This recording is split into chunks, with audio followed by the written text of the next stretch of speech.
कैसे हैं स्टूडेंट्स? उम्मीद है कि सब लोग ठीक होंगे।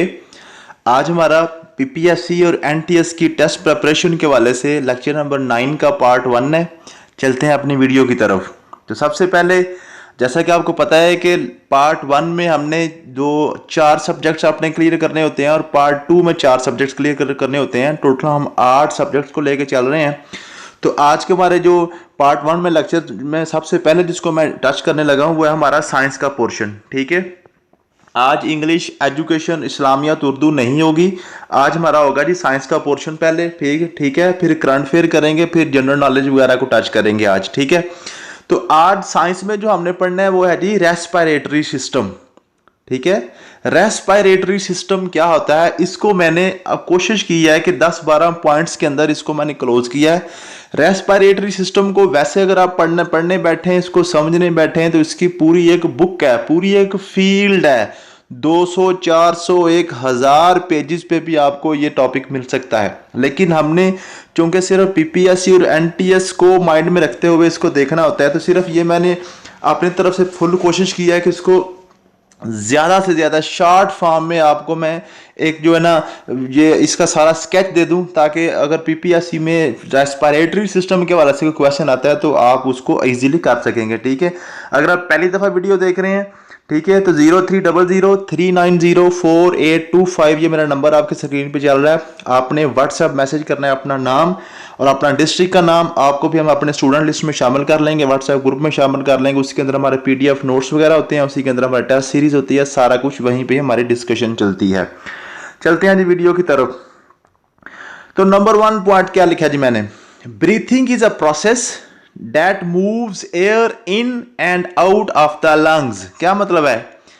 ब्रीथिंग जो है ना जी, जो सांस लेना है, वो है हवा का हमारे फेफड़ों के अंदर और बाहर आना, ये हमारा ब्रीथिंग है। वाइल जबकि respiration is the process by which living organisms use oxygen of air and food to produce energy. क्या मतलब है? अब यहां पे ये दोनों चीजें मैंने इकट्ठी क्यों लिखी हैं? आम तौर पे जब पूछता है पीपीएससी में या एनटीएस में, केपीपीएससी में या एफपीएससी में, तो लोग रेस्पिरेशन और ब्रीथिंग को एक ही समझते हैं। रेस्पिरेशन को भी सांस लेना ही समझते हैं, ब्रीथिंग को भी सांस लेना ही समझते हैं। ये मिक्सिंग करके अपना एक नंबर जाया कर लेते हैं। तो याद रखिएगा, ब्रीथिंग जो है ना वो सिर्फ एक ऐसा अमल है जिससे लंग्स के अंदर, फेफड़ों के अंदर हवा अंदर जाती है और बाहर आती है, अंदर जाना और बाहर आना, ये हमारा ब्रीथिंग है।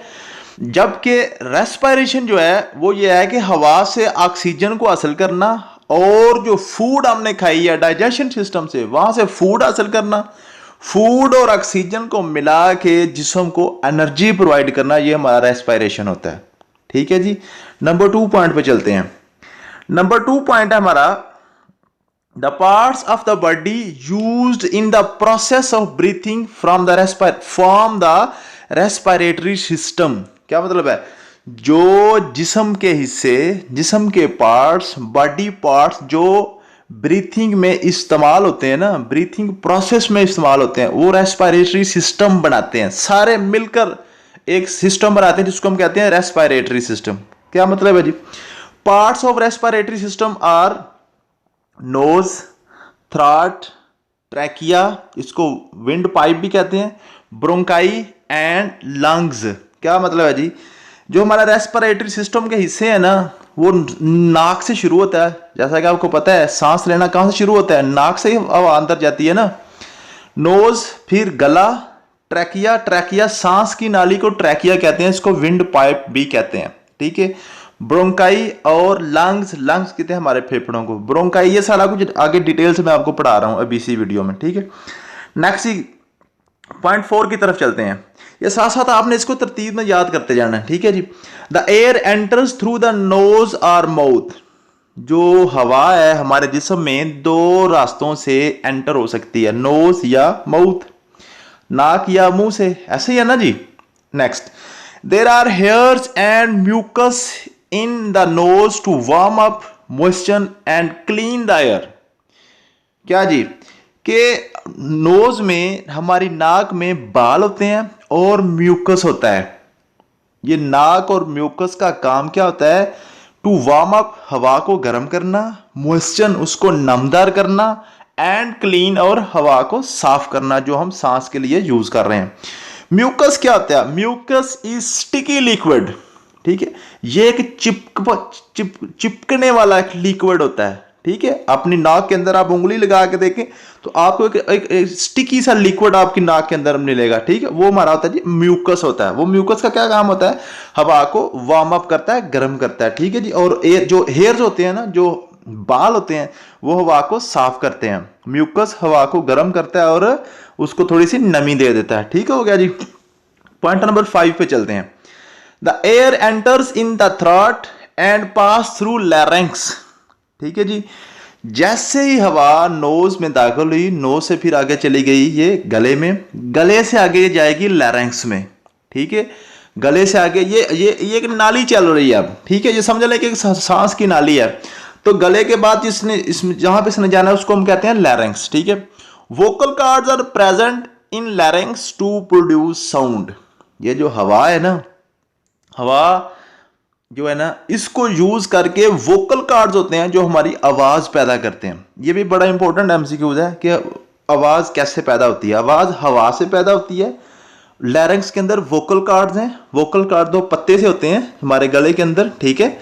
तो वो जी हमारी आवाज पैदा करते हैं, ठीक है जी। तो आवाज पैदा करने के लिए हवा का होना जरूरी है। आप सांस रोक के नहीं बोल सकते, ठीक हो गया जी। नेक्स्ट जी, point number 6, our throat has 2 pipes, one for food and other for air. क्या मतलब है जी?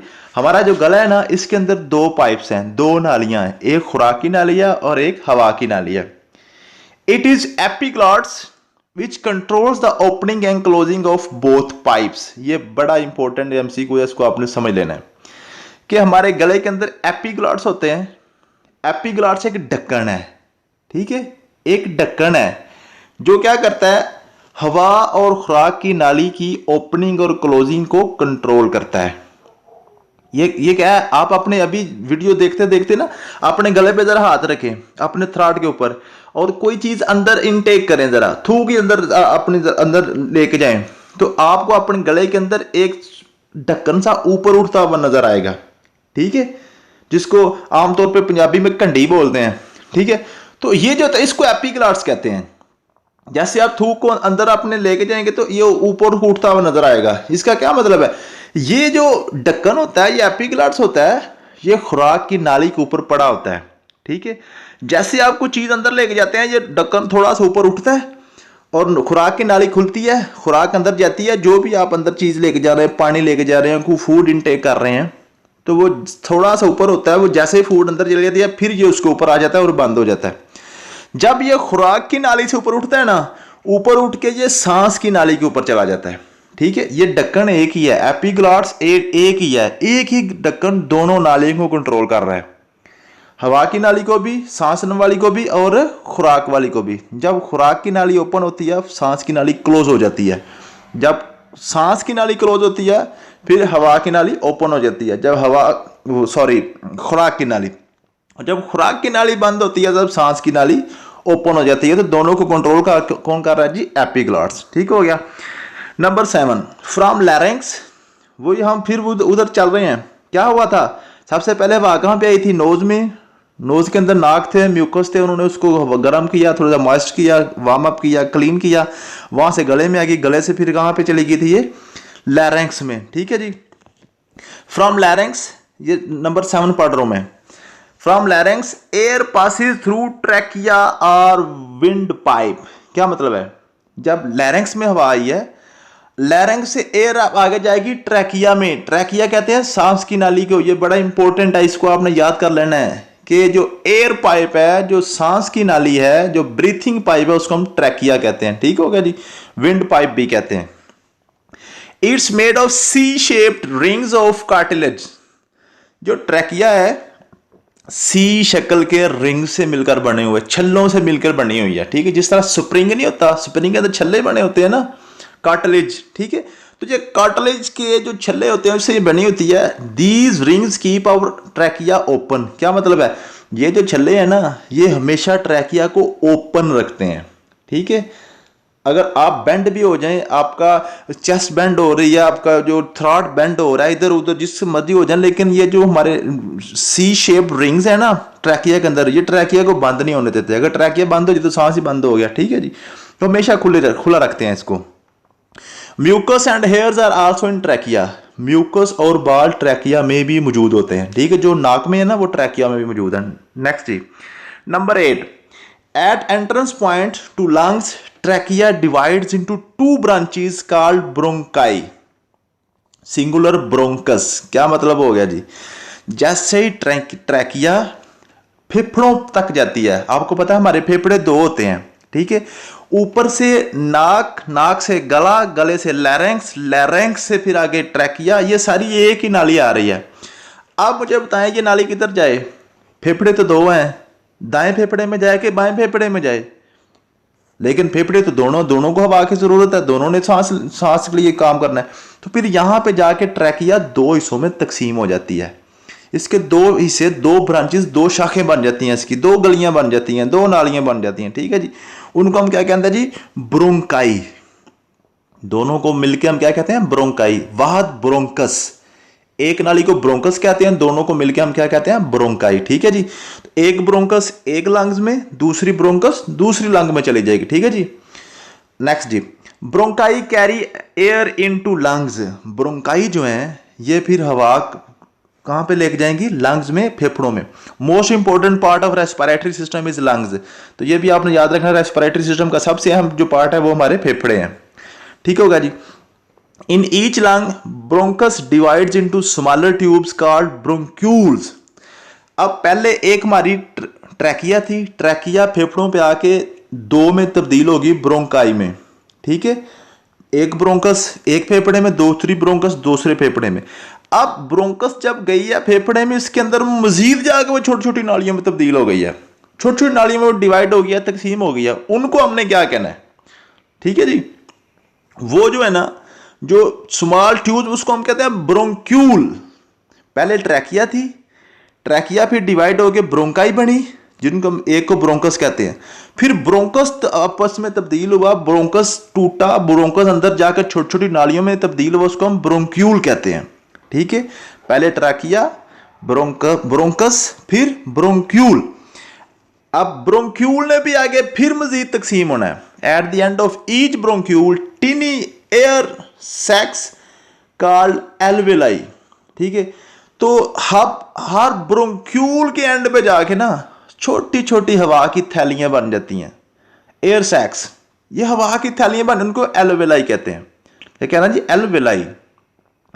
अब ये जो एल्वेलाई है ना, हवा की थैलियां छोटी छोटियां, ये सराउंडेड बाय ब्लड कैपिलरीज, जो खून की नालियां ना, इन्होंने इसके ऊपर से ऊपर गुच्छा, खून की नालियों का गुच्छा होता है इन एल्वेलाइज के ऊपर। Through walls of alveoli oxygen and carbon dioxide are interchanged.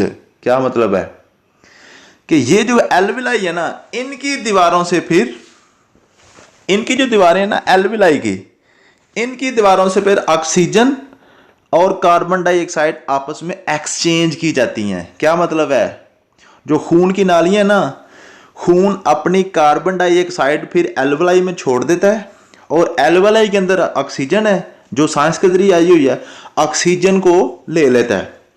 तो एल्वेलाई की दीवारों से ऑक्सीजन और कार्बन डाइऑक्साइड एक्सचेंज होती है। ऑक्सीजन खून में चली जाती है, और खून में जो कार्बन डाइऑक्साइड होती है, जो डाइजेशन से पैदा हुई होती है, वो फिर एल्वेलाई में आ जाती है। और फिर जब एल्वेलाई में ऑक्सीजन खून में चली गई और कार्बन डाइऑक्साइड एल्वेलाई में आ गई, एल्वेलाई ने क्या किया? सांस फिर उल्टा लिया, उसको वापस मुंह से या नाक से जरिए जिस्म से बाहर निकाल दिया, ठीक है जी। Red blood cells carry oxygen into every part of body, ठीक है जी। एल्वेलाई से जो ब्लड कैपिलरीज ने ऑक्सीजन ली, वो रेड ब्लड सेल जो खून के सुर्ख खुली है ना, सुर्ख जरसूमे हैं, वो अब उस ऑक्सीजन को पूरी बॉडी में ले जाएंगे, ठीक है। And carbon dioxide leaves our body when breathe out. और कार्बन डाइऑक्साइड जो खून ने एल्वेलाई में शामिल की थी, वो जब हम ब्रीथ आउट करेंगे, सांस बाहर निकालेंगे, तो वो बाहर निकल जाएगी। ये आपका पूरा सांस का सारा जो है ना सिस्टम है सांस लेने का। इसके अंदर से बहुत से एमसीक्यूज हैं, आपने इसको समझ लेना। ये ही पूछेगा एल्वेलाई क्या होता है, ब्रोंकाई क्या होती है, ब्रोंकुस क्या होता है, ब्रोंक्यूल क्या होता है, ट्रैकिया क्या होता है, विंड पाइप क्या है जी, लैरिंक्स क्या है, म्यूकस क्या है, हेयर्स का क्या काम है। ठीक है जी, most important part of respiration क्या है, ब्रीथिंग क्या है, इनहेलिंग क्या है, एक्सहेलिंग क्या है, ये सारे यहाँ पे क्वेश्चंस बनेंगे। ठीक है जी।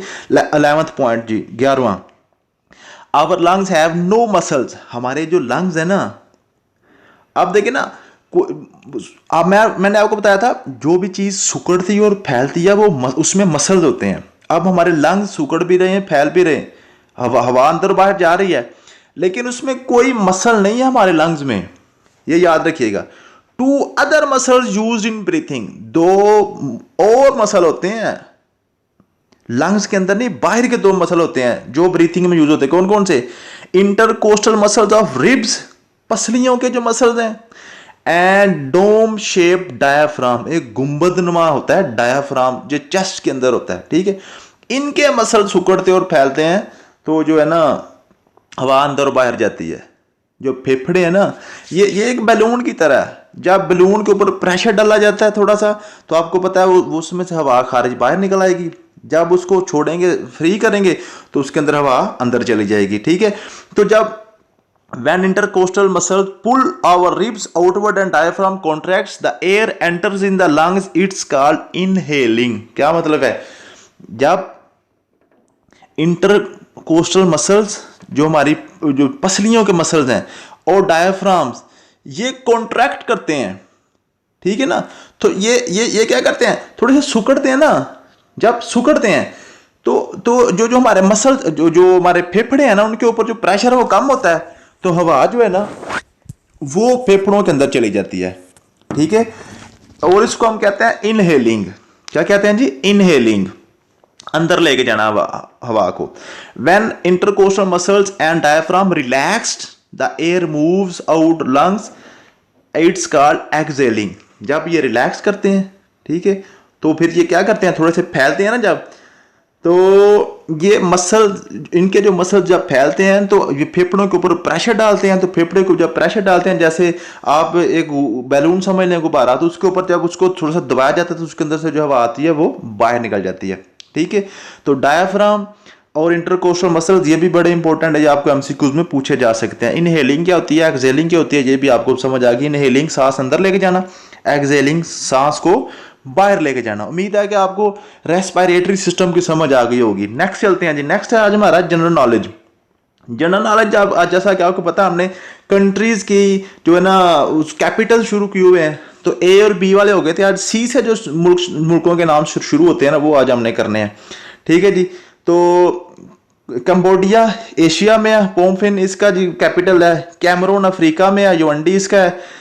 कनाडा नॉर्थ अमेरिका में इसका ओटावा है। चाड अफ्रीका है ये, एंड डजमीना इसका जो है ना कैपिटल है। चिली साउथ अमेरिका में है, सेंटियागो भी किसको कहते हैं, ये इसका जो है कैपिटल है। कोलंबिया साउथ अमेरिका में है, साउथ अमेरिका में इसका बगोटा इसका जो कैपिटल है। कोमरोस अफ्रीका में है, ये इसका मरोनी है। कंगो अफ्रीका में है, ब्राजीलिया है। क्यूबा नॉर्थ अमेरिका में है, ठीक है, इसका ला हवाना है। साइप्रस, ये आपने मुझे बताना है ये कौन से कॉन्टिनेंट में है, ठीक है, और इसका जी निकोशिया इसका जो है ना कैपिटल है। और एक मुल्क जो है ना सी से रह गया है, बड़ा ही मशहूर व मरूफ सा एक मुल्क का कंट्री है, वो मैंने छोड़ दिया। ये आपकी असाइनमेंट है, आपने देखना है कि वो कौन सा मुल्क है जो मुझसे छूट गया, और आपने उसको बताना है उसका कैपिटल भी क्या है। नेक्स्ट चलते हैं जी करंट फेयर। करंट फेयर, अब करंट फेयर डियर स्टूडेंट्स, आज मैं आपको काम स्टार्ट करवाने लगा हूं आपसे। जैसा कि मैंने आपको कहा था कि आपसे मैंने बड़ा काम करवाना है, इंशाल्लाह आपको ऐसा पॉलिश करना है, ऐसा पॉलिश करना है, आपको काम करने की आदत पड़ जानी है और आपको पीपीएससी मैंने क्लियर करवा देना है। ठीक है, तो आज हम थोड़ा सा काम शुरू करने लगे। अब चूंकि हमारे ये 9वां लेक्चर है, आपको थोड़ा सा काम करने की आदत हो चुकी है, थोड़ा सा आप ट्रैक पे आ चुके हैं, तो अब हम क्या करेंगे, अब आपसे मैं थोड़ा सा काम करवाऊंगा। ये मेरे करंट फेयर है, मैंने लिखे हुए हैं 8 करंट फेयर्स मैंने मुख्तलिफ ग्रुप्स को आज देने हैं। हर ग्रुप एक एक जो है ना टॉपिक पे काम करेगा, वो मुझे उसका ना पूरे 10-10 पॉइंट लिख के ग्रुप वाइज, सारा ग्रुप अपने एडमिन की मदद से, ठीक है, वो करेंगे और 10 पॉइंट जो फाइनल करके मुझे देंगे और मैं देखूंगा सबसे बेहतरीन काम कौन सा ग्रुप करता है। ठीक है, अब समझ ले आपने काम क्या करना है, फिर ना कहना कि ग्रुप में मैंने सिर्फ आपको टॉपिक देना है। ठीक है, टॉपिक पे आपने कैसे सर्च करनी है, क्या करना है, वो अभी आपको बताने लगा, जो आपने गौर से समझ लेना। हो सकता है आपको कौन सा टॉपिक आ जाए, सारे टॉपिक आपने अच्छे तरीके से समझ लेने हैं। नंबर 1 जी डेंगू फीवर, ये एक टॉपिक किसी को मिलेगा। ठीक है, इस पे आपने सर्च करनी है, सिर्फ 10 पॉइंट लिखने हैं। 10 पॉइंट्स पे आप क्या लिखेंगे, डेंगू फीवर क्या है, डेंगू फीवर क्यों फैलता है, कैसे फैलता है, डेंगू मच्छर जो है इसकी अफजाइश कैसे होती है, उसका नाम क्या है, इसकी अलामात क्या है, और ये जो है ना कहाँ से शुरू हुआ था। ठीक है, पाकिस्तान में पहला केस कब रिपोर्ट हुआ था, और इसकी जो वैक्सीन है उसका क्या नाम है। ठीक है, और इससे कैसे बचा जा सकता है, ये चीज़ें आपने कवर करनी है। 10 पॉइंट आपने जो है ना इसके अच्छे, जैसे मैंने ऊपर आपको पता ही है, जैसे मैं 10 पॉइंट ऐड आपके साथ क्या करता हूँ, तो डेंगू फीवर के आपने 10 पॉइंट इस तरह ऐड करने हैं। उसके बाद क्वीन एलिजाबेथ, क्वीन एलिजाबेथ अभी आपको पता है यूके की यह मलका थी, अभी फोत हुई हैं पिछले हफ्ते। ये इंटरनेशनल करंट अफेयर है, ये अभी जो भी पेपर आएगा इसमें ये आनी है क्वीन एलिजाबेथ जो है। ठीक है, अब इसके बारे में आपने सर्च करनी है, क्वीन एलिजाबेथ कौन थी, कब पैदा हुई, कब फोत हुई, कितने साल जिंदा रही, कितने साल इसने हुकूमत की। क्वीन एलिजाबेथ के बाद अब बरतानिया का जो बादशाह है वो कौन बना है। ठीक है, और ये और बादशाह जो का निज़ाम जो है ना, जो बरतानिया का क्वीन एलिजाबेथ वाला, वो सबसे पहली जो थी ना, ये क्वीन एलिजाबेथ दोम थी, पहली कौन थी, ये कैसे ये मामला चलते हैं सारे। ठीक है, ये क्वीन एलिजाबेथ वाला चैप्टर आपने क्लियर करना है, 10 पॉइंट सिर्फ आपने लिखने हैं, ज़्यादा नहीं लिखने।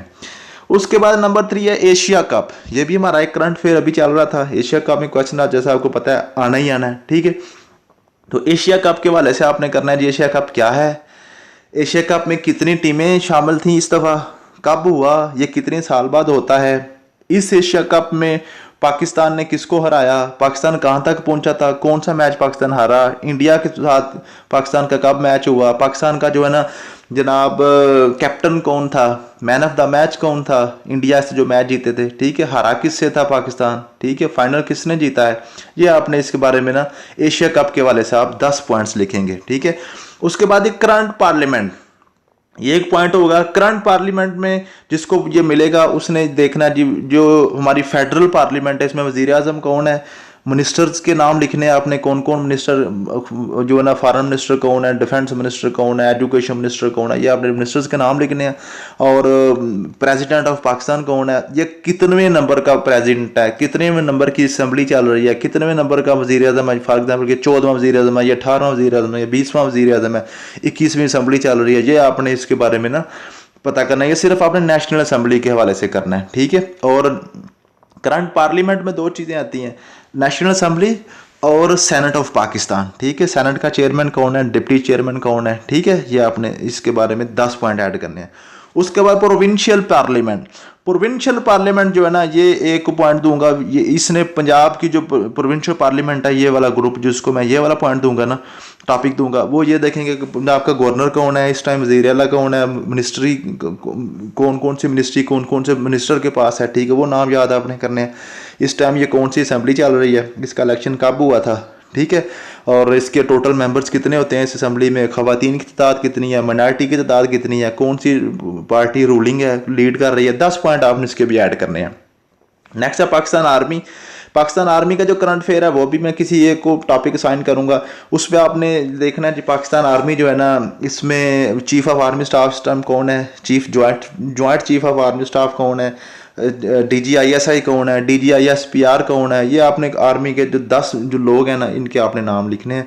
आर्मी में जो चीफ एयर मार्शल कौन है, जो एयरफोर्स का जो चीफ है वो कौन है, नेवी का चीफ कौन है। ठीक है, ये आपने इसके बारे में 10 पॉइंट ऐड करने हैं। शंघाई का ऑपरेशन और ऑर्गेनाइजेशन, अभी आपको पता है शंघाई ताउन तंजीम का अजलास हो रहा है, मियाँ शहबाज शरीफ साहब वज़ीर आज़म पाकिस्तान उधर गए हुए हैं, तो ये भी करंट अफेयर है। इसके बारे में आपने 10 पॉइंट ऐड करने होंगे कि शंघाई कोऑपरेशन ऑर्गेनाइजेशन क्या है, कब बनी थी, इसमें कितने ममालिक हैं, कितने साल बाद इसका इजलास होता है, अब इजलास कहाँ पे हो रहा है, किस मुल्क ने होस्ट किया, पाकिस्तान की नुमाइंदगी किसने किया, क्या कहा था इसमें, इस दफ़ा क्या फैसला हुआ है। ठीक है, ये आप करेंगे। OIC organisation of Islamic countries, OIC का इजलास जैसा कि आपको पता है कि पाकिस्तान में इस दफ़ा हुआ था, इसका ये बड़ा हमारा इंपॉर्टेंट करंट अफेयर है, आपको पता है इसमें टच होना ही होना है। पेपर्स में, ठीक है। तो OIC क्या है, इसके कितने मेंबर्स हैं, जिसका हेडक्वार्टर कहाँ पे है, लास्ट इजलास कब हुआ था, कितने साल बाद इजलास होता है, ठीक है। ये सारे आपने OIC के बारे में 10 पॉइंट ऐड करेंगे। तो मैं जो टॉपिक, हर ग्रुप को एक एक टॉपिक असाइन करूँगा, आपके ग्रुप में जाके आप मैं बता दूंगा, ठीक है। तो मिलते हैं नेक्स्ट वीडियो में। Thank you so much. अल्लाह हाफिज़।